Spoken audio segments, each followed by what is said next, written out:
क्या होगा अगर कोर्ट से आपको जमानत मिल गई लेकिन आपके पास कोई जमानत ही नहीं है।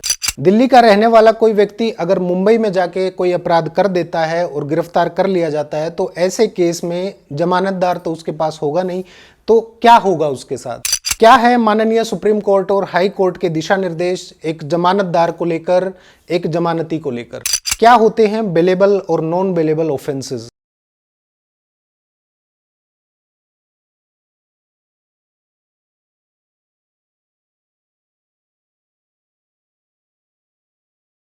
नमस्कार दोस्तों, मैं डॉक्टर सुरेश प्रस्तुत हूं आप लोगों के समक्ष एक ऐसे टॉपिक के साथ जिसको लेकर बहुत सारे लोग परेशान रहते हैं और कई सारे लोगों ने इस प्रश्न को लेकर मेरे सोशल मीडिया प्रोफाइल्स पर क्वेश्चन भी पुट किए हुए हैं। आज हम बात करेंगे जमानती के बारे में, एक जमानतदार के बारे में। मान लीजिए आप किसी दूसरे शहर या स्टेट में गए हैं और आपसे जाने अनजाने में वहां ऐसा कोई अपराध हो जाता है जिसके कारण पुलिस आपको अरेस्ट कर लेती है। तो ऐसे केस में क्या होगा अगर उस जगह पर आपके पास कोई जमानती ना मिले तो, क्योंकि ये जरूरी नहीं होता कि जहां भी आप जा रहे हैं वहां हर जगह आपके जानकार हों या आपके रिश्तेदार हों। मान लीजिए कोई दिल्ली का रहने वाला व्यक्ति मुंबई में जाने अनजाने में कोई अपराध कर देता है और वहां पुलिस उसको अरेस्ट करके वहीं के कोर्ट में पेश करती है, और सीधी सी बात है कि वो व्यक्ति दिल्ली का रहने वाला है तो उसके पास मुंबई में कोई भी जमानती नहीं होगा, क्योंकि उसके सभी रिश्तेदार, सगे संबंधी, जानकार सब के सब तो दिल्ली के ही रहने वाले होंगे या आसपास के किसी एरिया के रहने वाले होंगे। ऐसे केस में उस व्यक्ति के साथ क्या होगा, क्योंकि उसके पास तो कोई जमानतदार है नहीं।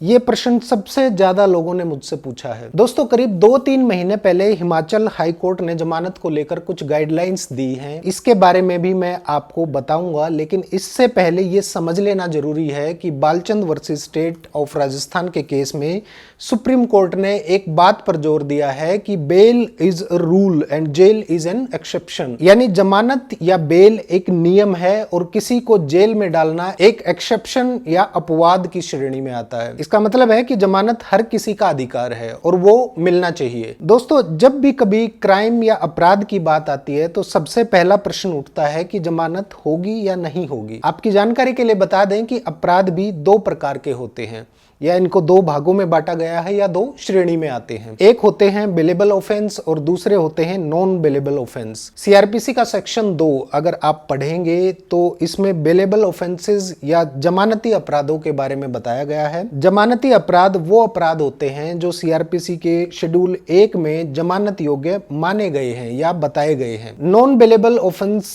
या गैर जमानती अपराध वो अपराध होते हैं जो सीआरपीसी के शेड्यूल 1 में जमानत के योग्य नहीं माने गए हैं या वो अपराध जिनमें जमानत नहीं दी जा सकती। अब बात आती है कि जमानती या बेलेबल ऑफेंसेस क्या होते हैं। ये वो छोटे मोटे अपराध होते हैं जिसमें व्यक्ति कोर्ट में जमानत की डिमांड एज अ राइट कर सकता है, यानी अधिकार स्वरूप जमानत की मांग की जा सकती है। लेकिन अगर अपराध गैर जमानती या नॉन बेलेबल है तो जमानत की मांग अधिकार स्वरूप नहीं की जा सकती। ये कोर्ट के विवेकाधीन शक्ति या डिस्क्रिशनरी पावर पर निर्भर करता है कि वो जमानत देते हैं या नहीं देते। अब बात करते हैं मेन टॉपिक पर। अगर किसी व्यक्ति के पास जमानतदार नहीं है तो उसे क्या करना होगा। दोस्तों, किसी भी व्यक्ति को जब किसी भी प्रकरण में अक्यूज या आरोपी बनाया जाता है तो कोर्ट का यह मानना होता है कि उस व्यक्ति को अंडर ट्रायल रहने तक जमानत पर छोड़ देना चाहिए। कई बार ऐसा होता है कि व्यक्ति के पास जमानतदार यानी श्योरिटी ना हो तो ऐसे अभियुक्त को कोर्ट से जमानत मिलने के बाद भी